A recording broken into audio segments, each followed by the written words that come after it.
Hey, sorry to get started without me. I'm sorry I'm late. I just got back from Pitch Black Showcase, so you probably haven't heard it anywhere. But before I get into the big news north of the Columbia in Vancouver is the big news this week.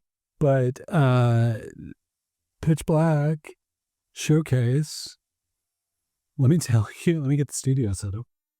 And let me tell you who won. So, great night, great pitches from everyone involved. Congratulations to everyone who took the stage. I think everybody who pitched tonight took home at least $3,000. And I'm sorry, I can't remember the exact prize amounts for the companies that actually won, but I will tell you that Resplain, which is an AI tool to help you better understand contracts, and I think this is really important, like not in a way to replace lawyers, but just to make it easier to understand what contracts are saying and like what kind of information is in there and what you're committing yourself to. They took third. Bahia Honey, I'm hoping I'm pronouncing that right. If I'm not, I'm sorry. But they wound up taking second place. So they have developed a kind of salve lotion specifically for people suffering from eczema. And as somebody who suffered from eczema as a child, I was really psyched to hear the story and just like the inspiration for why the product was created. And just all in all, it was just a really like heartfelt, wholesome story of the way the company came about. And it's basically something she's been doing as a side project for like 20 years. And she took the opportunity to get on stage, tell people about this formulation she'd created, and really asked for help in taking it to the next level, maybe making it her full-time job. So that was great. And then, I mean, not surprised. I'm not saying it's surprising. I'm just like, wow. Let 'em Cook walked away with its second Pitch Black win. Let 'em Cook was the winner of the inaugural Pitch Black food competition, and they got up on stage and said, like, here's been our journey. You know, we're taking risks. We realize this is hard, but we need to do this. We need to prove, and we need to take these chances with our business. And we're just really straightforward about, hey, look, we need room for storage. We need like a way to transport food. We need ways to do better pop-ups.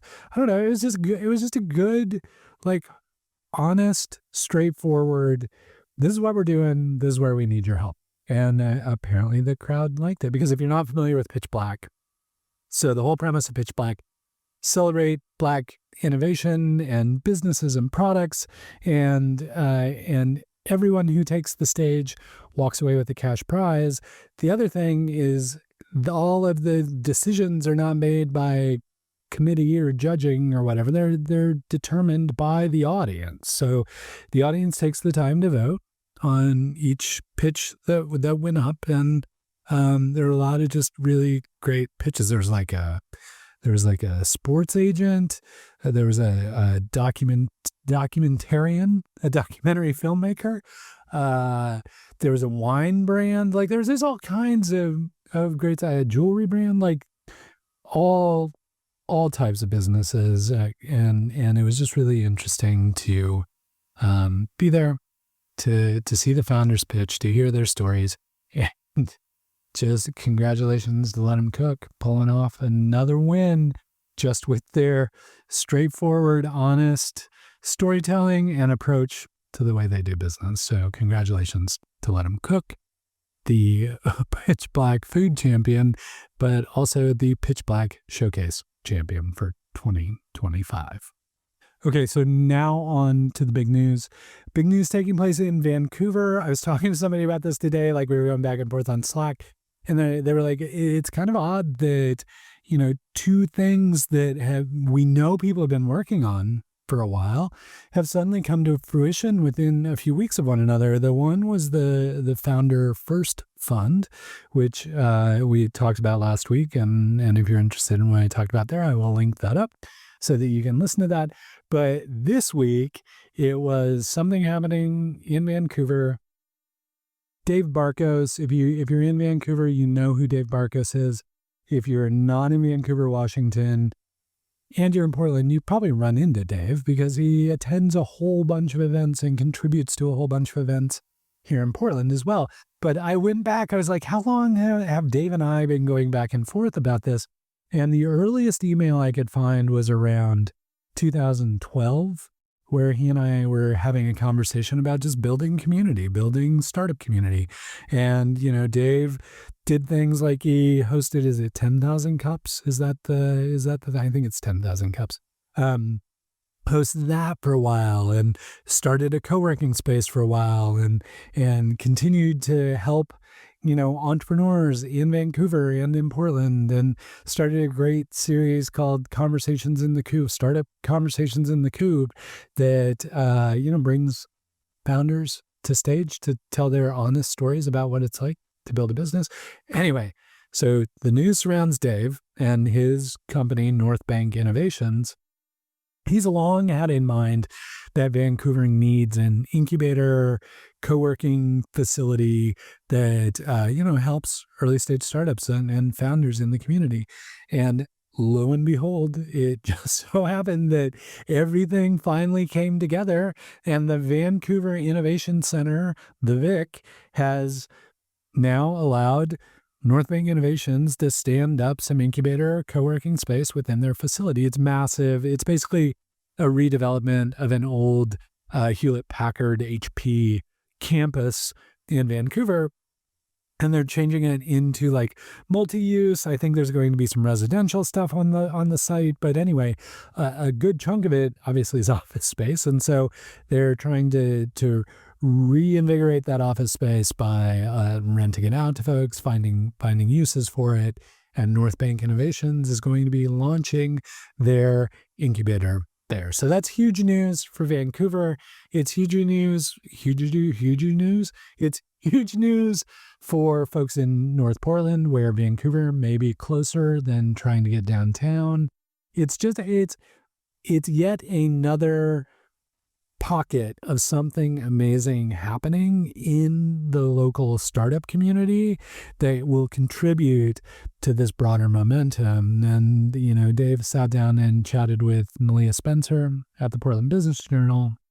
One of the things I really liked that he said is, this isn't kind of a Portland versus Vancouver thing. This is like we're all in it together. And so, as I said, I've been talking with Dave for a long time, brainstorming with Dave for a long time, honestly shooting down some of his ideas from time to time, but all for the right reasons, like not in an overly critical way, just like, I don't know if that's going to work kind of way. So congratulations to Dave Barkos, North Bank Innovations. Congratulations to the VIC for getting a great tenant, and congratulations to the city of Vancouver for starting up a new startup incubator for the region. So we're talking about, really early stage companies coming out of pitch black. We're talking about companies being incubated or maybe accelerated through the North Bank Innovations incubator. What about companies that are a little further along? Well, that's kind of where, some other pitch competitions come into play. And recently we had it wasn't the actual pitch competition. So what OEN does with their Angel Oregon program is it's a long, almost like curriculum-based experience for people. There's a series of due diligence for each of the companies going through the program. And then they finally pick a winner to get the big investment from Angel Oregon. This was the tech one. They have tech, they have biotech, they have food. They have those separate paths that they run separately. This was the tech one. And so they had the kind of reveal, not that kind of reveal, the winner, they reveal the winner of the Angel Oregon competition. And apparently it's so exciting that my voice is now shot. Where they reveal the winner of the Angel Oregon competition, Angel Oregon Tech, who was selected. This time around, it was Stira. And Stira is the one that does the management and communications for, employees taking time off or leave, or the management of all that kind of stuff. So that's where they're working, in that kind of HR-ish space, HR ops I guess, space. And they walked away the big winner. They were the favorite and received some investment from Angel Oregon. And then also Yak walked away with a slightly smaller check, but I'm not sure if it was exactly like a crowd favorite or runner up or like what that was. But both Stira and Yak got the famous like big checks that they got to walk away with. And the other interesting part about that is both Stira and Yak have previously won the Thai Oregon kind of regional pitch competition. So Stira won, I think, the top spot in the West Side pitch competition a couple years ago, year ago or so. And then Yak, what they do is they're about compliance. So audits and compliance, they help deal with all of that process and things and stuff about remaining in compliance with regulatory environments or environments that need to be audited regularly. Like that's where Yak is doing the work. And they won the Columbia River pitch competition, at least as a crowd favorite. I can't remember if they won it outright or if they were among the winners, but they were winners at the Columbia River pitch competition. So it's really interesting to see kind of this flow through the community of, folks who may start somewhere like a Demolicious and kind of pitch things. Then they move on to something like a Thai Oregon pitch competition where there's some prize money that they can win there, and then go into a more like, not formalized, but like a more intense program like Angel Oregon where there's significant due diligence. It's not just a pitch. It's like there's significant due diligence and like all those kind of things and stuff before they get selected. But it's kind of forming a nice pipeline for the community to see Stira and Yak. And Yak was also in the running for the Thai Oregon Women Regional Competition. I can't remember who won that one. I may have seen it. I may have just missed it. It's been a bit of a crazy week. I apologize. I will look that up for you and I will figure that out so that you know who won that competition. But sorry.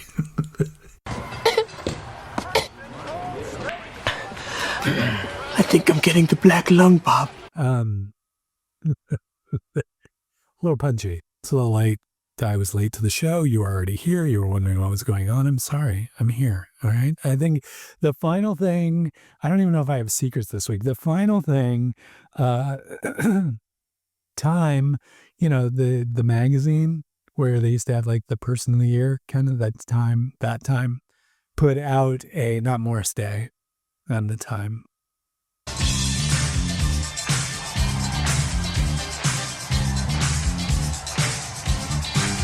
For those of you who get that reference, he looked out a list of like the top 350 American venture capitalists, and lo and behold, 2 Oregon firms wound up on that list. There was Oregon Venture Fund, which came in at number 225. My voice is going to go. I don't know if I can make it to the end of the episode. Oregon Venture Fund, 225. Our friends at Portland Seed Fund came in at number 232. So I think the thing that's super interesting here is, Time Magazine, and I can't remember the name. I obviously can't remember a lot this week. Can't remember the name of the analyst or research firm they were collaborating with on this list. But as one would suspect, the list is highly populated by California firms, and firms from back east.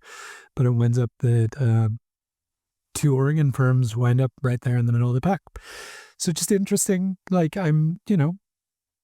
congratulations to them. That's great news. I'm glad they got the recognition in Time Magazine. That's a big deal that Oregon Venture Fund and Portland Seed Fund are listed in Time Magazine as among the best VCs in America in 2025. So that's all pretty exciting. Okay. Cool. Well, it's, I appreciate you waiting for me. I appreciate you waiting through this whole thing. And we're now at the point where I usually share secrets and stuff. I talk to a lot of people. I talked to an interesting startup out of the UK this week, like bright and early our time. Like I think the call was at 6 or 7 because time zones are a thing. But they're building something really cool, a piece of hardware with the technology kind of thing, that was interesting. Talked to a couple other VCs, ran into some former founders here who have since moved away and are running programs elsewhere. Kept tracking on a few of the other stories that are going on. I think, the only thing to really talk about is we kind of got to a point where we were trying to do a bigger event, not the big event that I've been talking about, but we wanted to do like another kind of like networky fireside chat kind of thing. And it just wasn't, I don't know what the problem was. It just wasn't coming together. Participants were willing. We were willing to program it. We had a venue and we couldn't get everything to kind of coalesce in a way that was feeling right. And so we are pivoting and we'll come up with a new way to engage those folks in an event that's coming up. But I think it's just another one of those signs that's just pointing to, like, rather than me or Pi trying to do events on our own, it's becoming abundantly clear to me that we are much more successful as a supporting function for another entity. Like I was just helping Pitch Black. Like we will figure out another event to help. I always find much more benefit out of collaborating with somebody and helping them make their events more successful. And, I'm also kind of like, duh. Like if I haven't talked to you about this before, like I tried to be a founder a few times. Like I could tell you some stories about products and things and startups and stuff. But I tried that a few times and it, after banging my head against the wall enough times, it finally dawned on me. I'm just like, I'm not a founder. Like that is not what I'm motivated by doing. I am supporting cast. I am the person who helps the person become the best version of what they want to be or helps them build the company they want to build. I'm tactical support. I'm not a visionary founder. I'm like the person who gets stuff done and fights fires and all those kind of things. So if that was my trajectory in the startup world, I don't know why I'm shocked to figure out that maybe I shouldn't be programming events. Maybe I should be tactical support for other people who have visions and who are programming events. So that's it. That's all I have this week. This is pretty much stream of consciousness. I might make a few edits here and there, but you may just get it how you get it because it's a little late after getting home from Pitch Black. And glad I did it. No regrets there. And I appreciate you putting up with me and my voice and those kind of things. But it makes for a late recording night when you've got an event on Thursday nights, which is probably why I skip your events on Thursdays. That's probably why I don't go to your Thursday events, because I have to record so the show can come out on Fridays, which is when the show comes out. Okay. Anyway, hope you're doing well. Hope you're hanging in there. It's going to be hot, crazy hot here in Portland, probably also where you are, unless you're in the southern hemisphere, and then it's probably not because it's winter. But anyway, it's going to be ridiculously hot in Portland. Please stay cool, stay hydrated, and until we get the chance to chat again, please keep up the good work.